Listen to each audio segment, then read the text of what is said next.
warahmatullahi wabarakatuh. Salam sejahtera bagi kita semua. Om Swastiastu, Namo Adi Buddhaya. Perkenalkan, kami dari mahasiswa Magister Manajemen Universitas Tridinanti Palembang, Angkatan 42 Weekend. Pada kali ini, kami akan menyampaikan presentasi yang berjudul Proyek Healthcare Government, yang merupakan tugas dari Bapak Dr. Yohan Naphtali selaku dosen pengampu mata kuliah Sistem Informasi Manajemen. Dalam video kali ini, kami akan menyampaikan hasil analisis kami yang berjumlah 5 analisis. Dan dalam video ini saya tidak sendiri. Kami memiliki 5 tim. Yang pertama itu saya sendiri, yaitu Mas Agus Mahmud Badarudin. Dan yang kedua ada Saudari Putri Widya Rosa. Lalu ada Saudara Riko Navalion, Saudara Rizky Kurniawan, dan terakhir Saudara Dr. Man Lumban Tungku. Oke, langsung saja ke soal yang pertama. Soal yang pertama adalah mengapa proyek healthcare government itu begitu penting. Jadi saya jelaskan terlebih dahulu. Jadi proyek healthcare government ini merupakan proyek di masa pemerintahan Presiden Barack Obama, atau bisa disebut juga dengan Obamacare. Ada beberapa poin penting di proyek ini. Yang pertama adalah ini merupakan bentuk website atau situs yang dimana situs ini menjadi wadah untuk pertukaran informasi tentang asuransi atau pertukaran asuransi. Jadi seluruh perusahaan asuransi swasta yang ada di Amerika Serikat itu bergabung atau berkumpul di website ini. Yang kedua, dengan adanya website ini diharapkan para perusahaan swasta asuransi itu memberikan harga yang terjangkau bagi masyarakat. Dan tentunya website ini sebagai fasilitas penjualan asuransi. Jadi di proyek ini pada masa itu ditujukan untuk para warga Amerika Serikat yang memiliki usaha kecil. Jadi diharapkan seluruh masyarakat Amerika Serikat itu memiliki asuransi kesehatan, karena seperti di Indonesia saja, kesehatan itu sangat mahal. Jadi Presiden Barack Obama itu menginginkan seluruh warga Amerika Serikat itu mendapatkan jaminan kesehatan. Makanya dibuatlah proyek healthcare government ini. Dan tentunya dengan adanya website ini, yang bisa mendaftar itu tidak semua orang, namun hanya dengan kriteria tertentu. Dengan syarat ketika mereka mendaftar di website ini, ada beberapa profil yang harus diisi, dan apabila mereka sudah lolos verifikasi, maka mereka dapat mengikuti program ini. Jadi kenapa begitu penting? Karena dengan adanya proyek ini, seluruh masyarakat Amerika Serikat, khususnya masyarakat ekonomi ke bawah, itu mendapatkan jaminan kesehatan. Baiklah, saya akan menjawab pertanyaan mengevaluasi faktor-faktor yang menjadi risiko utama dalam proyek ini, yaitu pertama adalah ukuran dari proyek, yang kedua adalah struktur proyek, dan ketiga adalah teknologi. Untuk ukuran dari proyek, yaitu antara 50.000 sampai 60.000 pengguna, telah diharapkan, tetapi situs harus menangani 250.000 pengguna secara bersamaan. Lebih dari 8,1 juta orang mengunjungi healthcare.government antara 1 Oktober 2013 sampai 4 Oktober 2013. Situs web ini ditargetkan memiliki setidaknya 7 juta pendaftaran asuransi kesehatan. Jumlah ini cukup besar untuk situs web baru, dan itulah salah satu alasan mengapa mereka tidak bisa mengendalikannya. Selanjutnya, untuk struktur proyek adalah bagian dari desain sistem yang mengharuskan pengguna untuk membuat akun individu sebelum berbelanja untuk asuransi kesehatan dari informasi pribadi mereka. Di antara sistem komputer terpisah yang dibangun atau dijalankan oleh banyak vendor. Mereka termasuk ke dalam CGI Group, pengembang Health.Government, Quality Software Service Inc., dan Accreditation Checker PLC. Jika ada bagian dari web sistem ini gagal berfungsi dengan baik, pengguna akan diblokir untuk memasuki pasar pertukaran. Dan yang terakhir adalah untuk pengalaman dalam teknologi. Para kontraktor diharapkan untuk menghadiri pertemuan untuk menuntaskan rincian spesifikasi untuk situs web terpisah spesialis komputer. melewatkan beberapa sesi tersebut. Kontraktor untuk bagian berbeda dari sistem hampir tidak berkomunikasi satu sama lain, yang termasuk pusat Medicare dan Medicaid Service atau CMS di Amerika Serikat yang membantu mengkoordinasikan upaya pengembangan situs web, juga mencoba siaran langsung dengan semua bagian dari sistem besar dan sangat kompleks sekaligus. Lebih baik meluncurkan fungsi sistem secara saya dari anggota kelompok 4 mendapatkan tugas. Dalam kelompok 4 ini saya mendapatkan tugas dan untuk membahas apa sih dampak ekonomi, politik, sosial dari penerapan healthcare government yang gagal.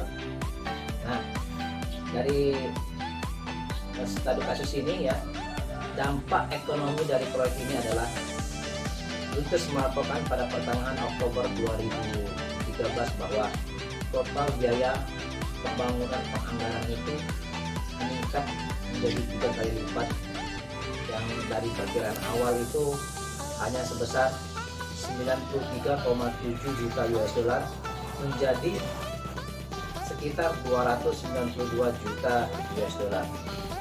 Nah, pantai keseluruhan ini untuk membangun situs web mencapai 500 juta pada Oktober 2013.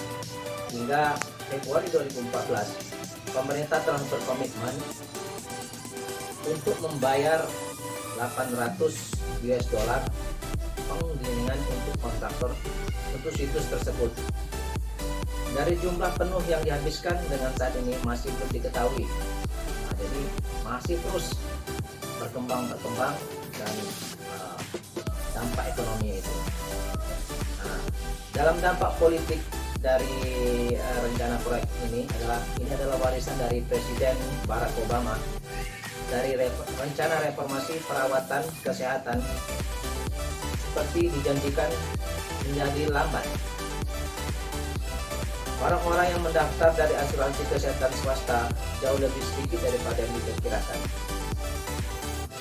Pemerintah dengan hanya 137.000 orang yang terdaftar, dan ini memaksa pemerintah Obama menunda 1 tahun pertukaran online untuk bisnis kecil. Itu dampak politiknya. Dampak sosial, banyak pengguna perangkat lunak yang ditugaskan identitas digital untuk mendaftar dan meyakinkan bahwa mereka hanya melihat data pribadi mereka sendiri. Nah, mereka sendiri sangat kewalahan.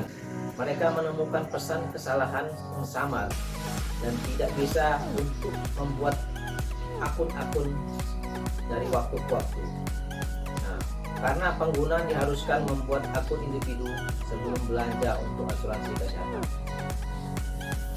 Nah, itu dia pembahasan dari pendapat saya. Pendapat dari saya mungkin masih banyak kesalahan. Saya mohon maaf, kurang. Akhir kata, Assalamualaikum warahmatullahi wabarakatuh. Baiklah, saya akan menjawab pertanyaan. Jelaskan langkah-langkah yang seharusnya diambil untuk mencegah hasil negatif dalam proyek ini. Langkah-langkah yang seharusnya diambil yaitu mereka harus kembali ke pendekatan manajemen, organisasi, dan teknologi. Dalam pendekatan manajemen dan organisasi, mereka harus memilih satu pemimpin untuk memimpin keputusan proyek, memiliki staf yang memadai dan pada halaman yang sama dari proyek ini, dan harus memiliki interaksi yang erat antara kontraktor untuk memperbaiki masalah, gangguan, dan menghadiri rapat secara teratur untuk memenuhi harapan proyek. Selain itu, dalam pendekatan teknologi, setiap orang harus terbiasa dengan perangkat lunak database yang akan mereka gunakan.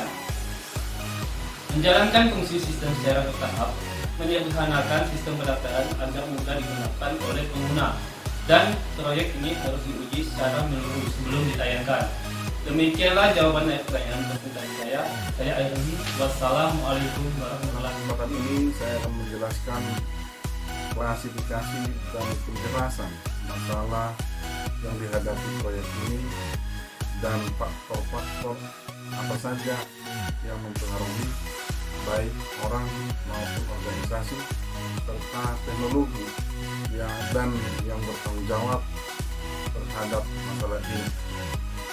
Faktor-faktor dari masalah ini termasuk orang yang merupakan manajemen, organisasi, teknologi untuk proyek ini. Masalah dalam pengelolaan proyek ini adalah tidak ada pemimpin proyek tunggal yang akan merampingkan pengambilan keputusan, pengawasan, dan koordinasi manajemen yang tidak memadai. Kekurangan staf dan keterlibatan minimal Gedung Putih dalam detail proyek tidak berubah bahkan setelah laporan McKinsey disajikan. Masalah dalam organisasi dalam proyek ini termasuk kontraktor luar spesialis komputer melewatkan pertemuan penting dan kontraktor untuk bagian sistem yang berbeda hampir tidak berkomunikasi satu sama lain. Masalah di sisi teknis proyek termasuk ketidaktahuan dari perangkat lunak database sebuah perusahaan bernama McLogic yang menangani manajemen data secara yang lebih utama dari perusahaan seperti IBM dan Oracle. Situs web belum diuji secara menyeluruh sebelum pergi memperbaiki perangkat lunak, pembuatan akun terkena masalah lain, dan sistem pendaftaran kompleks yang berkomponen vital tidak pernah diamankan. Demikian penjelasan kami terkait dengan klasifikasi dan penjelasan masalah yang dihadapi proyek ini, baik segi faktor manusia, organisasi, dan teknologi. Sekian dan terima kasih. Selamat siang. Semangat. Baik, itulah semua presentasi dari kami tadi. Kesimpulannya adalah sebetulnya proyek ini sangat penting, namun pada saat pelaksanaannya terjadi beberapa masalah. Ya, seperti teknologi yang kurang memadai, human resources yang kurang, dan memang ternyata masih banyak masyarakat yang belum terbiasa dengan perangkat lunak. Namun sebetulnya apabila proyek ini dilanjutkan, itu tetap memberikan dampak yang positif. Hanya saja mungkin pelaksanaannya itu yang harus sedikit diperbaiki dan dievaluasi kembali. Itu saja dari kami. Sekian, terima kasih. Wassalamualaikum warahmatullahi wabarakatuh.